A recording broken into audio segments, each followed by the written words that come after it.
ପିଲାମାନେ ଆଜି ଆମେ ପଢ଼ିବା ପଞ୍ଚମ ଶ୍ରେଣୀ ପରିବେଶ ବିଜ୍ଞାନ ବହିର ପ୍ରାଥମିକ ଚିକିତ୍ସା। ଆଚ୍ଛା, ଆମେମାନେ ଏହି ପରିବେଶରେ ବିଭିନ୍ନ ପ୍ରକାରର ଦୁର୍ଘଟଣାର ସମ୍ମୁଖୀନ ହୋଇଥାଉ। ତେବେ ଦୁର୍ଘଟଣା କାହାକୁ କହିବା? ଯେଉଁ ଘଟଣା ଆକସ୍ମିକ ଭାବେ ଆସି ଆମକୁ ଦୁଃଖ ଦେଇଥାଏ, ଆମର କ୍ଷତି ପହଞ୍ଚାଇଥାଏ, ତାହାକୁ ଦୁର୍ଘଟଣା କୁହାଯାଏ। ତେବେ ଆମେମାନେ କେଉଁ କେଉଁ ଦୁର୍ଘଟଣାର ସମ୍ମୁଖୀନ ହୋଇଥାଉ? ବେଳେବେଳେ ଆମ ହାତ ପଡ଼ିଯାଏ, ଖେଳିଲା ବେଳେ ପଡ଼ିଯାଇ ଆମର ଗୋଡ଼ ହାତ ଖଣ୍ଡିଆ ଖାବରା ହୋଇଯାଏ। ଏହିପରି ଭାବରେ ହାତ କଟିଯିବା, ବିଛା କାମୁଡ଼ିବା, ସାପ କାମୁଡ଼ିବା, କୁକୁର କାମୁଡ଼ିବା, କାହା ସହ ଧକ୍କା ଲାଗି ପଡ଼ିଯିବା ଏବଂ ଖଣ୍ଡିଆ ଖାବରା ହୋଇଯିବା, ପାଣିରେ ବୁଡ଼ିଯିବା, ଏହିପରି ଅନେକ ଦୁର୍ଘଟଣା ଆମ ସହ ଘଟିଥାଏ। ଏହିସବୁ ଦୁର୍ଘଟଣା ଘଟିଲେ ଆମକୁ ପ୍ରାଥମିକ ଚିକିତ୍ସା ଆବଶ୍ୟକ ହୋଇଥାଏ। ତେବେ ପ୍ରାଥମିକ ଚିକିତ୍ସା କାହାକୁ କହିବା? ଯେକୌଣସି ଦୁର୍ଘଟଣା ଘଟିଲେ ଡାକ୍ତରଖାନାରେ ପହଞ୍ଚିବା ପୂର୍ବରୁ ଆମେ ସାଧାରଣତଃ ପ୍ରଥମେ କିଛି ଅସ୍ଥାୟୀ ଚିକିତ୍ସା କରିଥାଉ। ଏହି ଚିକିତ୍ସାକୁ ପ୍ରାଥମିକ ଚିକିତ୍ସା କୁହାଯାଏ। ତେବେ ଏହାର ଲକ୍ଷ୍ୟ ହେଉଛି ଆହତ ବ୍ୟକ୍ତିର କଷ୍ଟ ଲାଘବ କରିବା ଏବଂ ଅବସ୍ଥାରେ ଉନ୍ନତି ଆଣିବା। ତେବେ ଏହି ପ୍ରାଥମିକ ଚିକିତ୍ସା କରିବା ପାଇଁ କେତେକ ଉପକରଣର ଆବଶ୍ୟକ ହୋଇଥାଏ। ଏହି ଉପକରଣକୁ ସାଧାରଣତଃ ଗୋଟିଏ ବାକ୍ସରେ ରଖାଯାଇଥାଏ। ଏହି ବାକ୍ସକୁ ପ୍ରାଥମିକ ଚିକିତ୍ସା ବାକ୍ସ ବୋଲି କୁହାଯାଏ। ଏହି ପ୍ରାଥମିକ ଚିକିତ୍ସା ବାକ୍ସକୁ ତୁମେମାନେ ତୁମ ବିଦ୍ୟାଳୟରେ ଦେଖିଥିବ। ଏଥିରେ ତୁଳା, ବ୍ୟାଣ୍ଡେଜ୍ କପଡ଼ା, ଆୟୋଡିନ୍, କଇଁଚି, ଛୋଟ ସାବୁନ, ଡେଟଲ୍ ଇତ୍ୟାଦି ସହ ଜ୍ୱର, ଝାଡ଼ା ଓ ବାନ୍ତି ପାଇଁ କିଛି ପ୍ରାଥମିକ ଔଷଧ ମଧ୍ୟ ଥାଏ। ଏଥିରେ ଥିବା ତୁଳା ଏବଂ କପଡ଼ା ଦ୍ୱାରା କ୍ଷତ ସ୍ଥାନର ରକ୍ତକୁ ପୋଛାପୋଛି କରାଯାଏ। ବ୍ୟାଣ୍ଡେଜ୍ କପଡ଼ା ଦ୍ୱାରା କ୍ଷତ ସ୍ଥାନକୁ ମଲମ ଦେଇ ଘୋଡ଼ାଇ ଦିଆଯାଏ। ଏଥିରେ ଥିବା ଆୟୋଡିନ୍ ଓ ଡେଟଲ୍ କ୍ଷତ ସ୍ଥାନରେ ଦେଲେ ସେଥିରେ ଥିବା ଜୀବାଣୁ କୀଟାଣୁ ସବୁ ମରିଯାଆନ୍ତି। ଏଥିରେ ଥିବା କଇଁଚି ଦ୍ୱାରା ବ୍ୟାଣ୍ଡେଜ୍ କପଡ଼ା ଏବଂ ଅନ୍ୟାନ୍ୟ ଜିନିଷ କଟାକଟି କରାଯାଏ।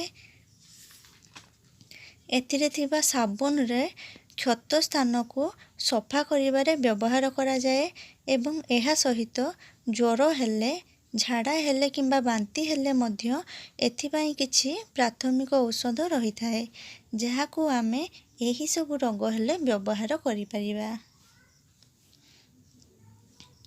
ବର୍ତ୍ତମାନ ଆମେ ବିଭିନ୍ନ ପ୍ରକାରର ଦୁର୍ଘଟଣା ଘଟିଲେ କେଉଁ କେଉଁ ପ୍ରାଥମିକ ଚିକିତ୍ସା ଅବଲମ୍ବନ କରାଯାଏ ସେ ବିଷୟରେ ଆଲୋଚନା କରିବା।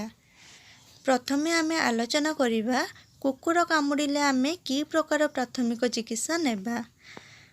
କୁକୁର କାମୁଡ଼ିଲେ ପ୍ରଥମେ ଆମେ କ୍ଷତ ସ୍ଥାନକୁ ଭଲ ଭାବରେ ସାବୁନ ବା ଡେଟଲ୍ ପାଣିରେ ଧୋଇଦେବା। ତାପରେ କ୍ଷତ ସ୍ଥାନକୁ ପରିଷ୍କାର କନାରେ ବାନ୍ଧିଦେବା ଓ ଡାକ୍ତରଖାନାକୁ ଯିବା। ପିଲାମାନେ ମନେ ରଖ, କୁକୁର କିମ୍ବା ବିଲୁଆ କାମୁଡ଼ିଲେ ଡାକ୍ତରଙ୍କ ସହ ପରାମର୍ଶ କରି ଅତି ଶୀଘ୍ର ଇଞ୍ଜେକ୍ସନ୍ ନେବା ଉଚିତ, ନହେଲେ ଆମକୁ ଜଳାନ୍ତକ ରୋଗ ହେବାର ସମ୍ଭାବନା ରହିଛି। ତେବେ ତୁମେମାନେ କେତେକ ଲୋକ କୁକୁର ପଶିଥିବାର ଦେଖିଥିବ, କିନ୍ତୁ ତୁମେ ଜାଣିଛ କି ସେମାନେ କୁକୁରକୁ କେଉଁ ଇଞ୍ଜେକ୍ସନ୍ ଦେଇଥାନ୍ତି? ଲୋକମାନେ କୁକୁରକୁ ଜଳାନ୍ତକ ପ୍ରତିଷେଧକ ଇଞ୍ଜେକ୍ସନ୍ ଦେଇଥାନ୍ତି, ଯାହାକୁ କି ଆଣ୍ଟି ରେବିଜ୍ ଭ୍ୟାକ୍ସିନ୍ ବା ସର୍ଟରେ ARV ବୋଲି ମଧ୍ୟ କହନ୍ତି। ଏହି ଇଞ୍ଜେକ୍ସନ୍ ଦେଲେ କୁକୁର କାମୁଡ଼ିଲେ ମଧ୍ୟ ଜଳାନ୍ତକ ରୋଗ ହୁଏ ନାହିଁ। ଏହାପରେ ଆମେ ଜାଣିବା ହଠାତ୍ ନାକରୁ ରକ୍ତ ବାହାରିଲେ କି ପ୍ରକାର ପ୍ରାଥମିକ ଚିକିତ୍ସା ନେବା। ବେଳେବେଳେ କ'ଣ ହୁଏ, ଆମ ନାକରୁ ହଠାତ୍ ରକ୍ତ ବାହାରିଯାଏ। ନାକରୁ ରକ୍ତ ବାହାରିଲେ ନାକକୁ ଥଣ୍ଡା ପାଣିରେ ଧୋଇଦେବା ଆବଶ୍ୟକ।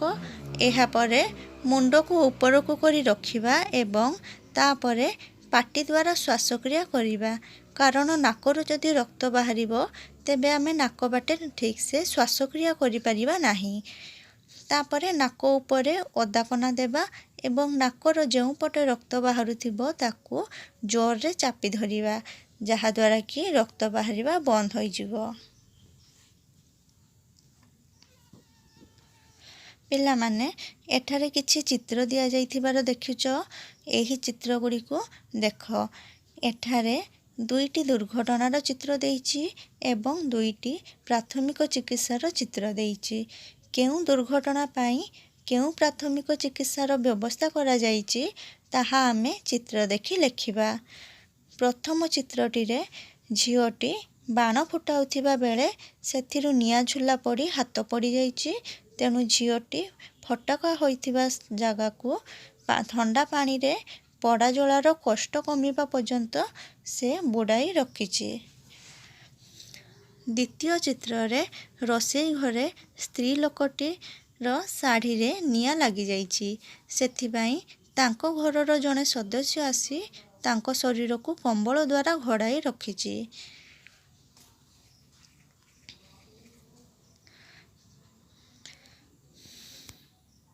ପିଲାମାନେ ଏଠାରେ ପ୍ରଥମ ଚିତ୍ରରେ ଗୋଟିଏ ପିଲା ପାଣିରେ ବୁଡ଼ି ଯାଉଥିବାର ଦେଖୁଥିବ ଏବଂ ସେହି ପିଲାଟିକୁ ଉଦ୍ଧାର କରିବା ପାଇଁ ଅନ୍ୟ ଜଣେ ପିଲା ଆସି ତାକୁ ଦଉଡ଼ି ଦ୍ୱାରା ବାହାରକୁ ଟାଣୁଛି।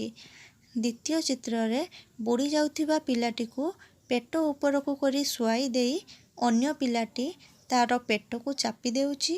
ଫଳରେ ବୁଡ଼ି ଯାଉଥିବା ପିଲାଟିର ପେଟରୁ ପାଣି ମୁହଁ ବାଟେ ବାହାରି ଆସୁଛି। ଆଚ୍ଛା ପିଲାମାନେ, ତୁମମାନେ ଯଦି କୌଣସି ପ୍ରାଥମିକ ଚିକିତ୍ସା କରାଯାଉଥିବାର ଦେଖିଛ କିମ୍ବା ତୁମମାନଙ୍କର କିଛି ଅନୁଭୂତି ଅଛି, ତୁମେମାନେ ସେଗୁଡ଼ିକ ଲେଖି ପଠାଅ। ଆଜିର କ୍ଲାସ୍ଟି ଏଇଠି ସରୁଛି। ପୁଣି ଦେଖା ହେବ ଆଗାମୀ କ୍ଲାସ୍ରେ।